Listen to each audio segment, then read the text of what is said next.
এইভাবে একবার চিংড়ির পোলাও না বানালে আপনারা বিশ্বাসই করতে পারবেন না যে চিংড়ির পোলাওটা খেতে কতটা সুস্বাদু হয়। হাতে সময় কম থাকলে এই কম উপকরণ আর কম মশলায় তৈরি চিংড়ির পোলাওটা কিন্তু বানিয়ে নেওয়া একদমই সহজ। কাজের মধ্যে কিছুই না, প্রথমে চিংড়িগুলোকে ভালোভাবে ধুয়ে পরিষ্কার করে নুন হলুদ মাখিয়ে কিছুক্ষণের জন্য রেখে দিতে হবে। 10 থেকে 15 মিনিটের জন্য রেখে দিলেই যথেষ্ট। আমরা এই পোলাওটা গোবিন্দভোগ চালে বানাবো, তো এখানে আমি 1.5 কাপ মতো গোবিন্দভোগ চাল নিয়েছি।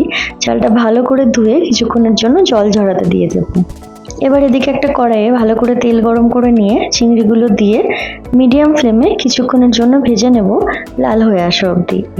আমি এখানে মিডিয়াম ছাপড়া চিংড়ি ব্যবহার করেছি, তবে আপনারা যদি এর থেকে বড় চিংড়ি ব্যবহার করেন সেই দিকে ম্যারিনেশনটা আধ ঘন্টা রাখলে একটু বেশিই ভালো হয়।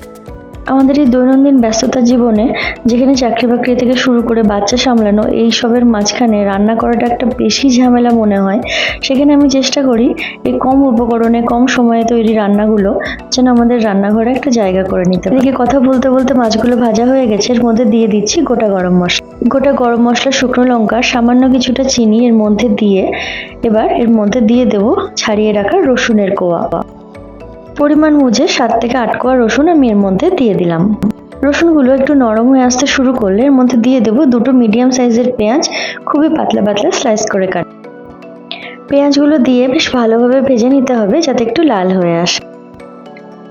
পেঁয়াজগুলো ভাজা হয়ে আসলে এর মধ্যে দিয়ে দেবো একটা মিডিয়াম সাইজের টমেটো কুচি করে নেওয়া। টমেটো দেওয়ার পরে দিয়ে দেবো পরিমাণ মতো নুন। যেহেতু চিংড়িতেও নুন মাখানো ছিল সেজন্য নুনের পরিমাণটা একটু দেখে দিতে হবে। সবকিছু একসঙ্গে ভালোভাবে কষিয়ে নিয়ে মশলাটা একদম তেল ছেড়ে আসলে এর মধ্যে দিয়ে দেবো 1.5 চামচ মতো জিরে গুঁড়ো।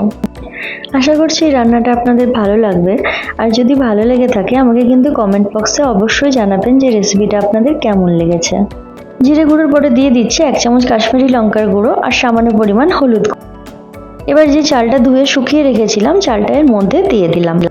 আমরা যখন বাসন্তী পোলাও বানাই যেরকম চালের পরিমাণ আর জলের পরিমাণটা ঠিক রাখি, এই পোলাওয়ের ক্ষেত্রেও ঠিক তাই। এখানে আমি যেহেতু 1.5 কাপ চাল নিয়েছি সেই বুঝে পরিমাণ করে আমাদের জলটা দিলাম। চাল দেওয়ার পরে চিংড়িগুলো এর মধ্যে দিয়ে কিছুক্ষণ নাড়াচাড়া করে নিতে হবে।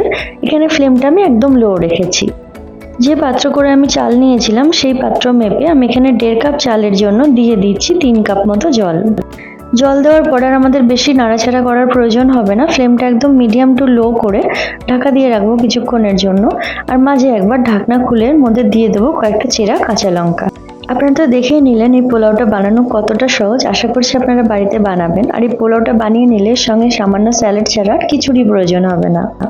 পোলাও এখনো পুরোপুরি হয়ে আসেনি, সামান্য পরিমাণ জল আছে, তবে গরম মশলাটা দিয়ে আর সে কিছুটা ঘি দিয়ে আমি একদম লো ফ্লেমে কিছুক্ষণের জন্য ঢাকা দিয়ে রাখবো, তাহলেই তৈরি হয়ে যাবে আমাদের চিংড়ি মাছের পোলাও। ভিডিওটা ভালো লাগলে অবশ্যই একটা লাইক করে দেবেন।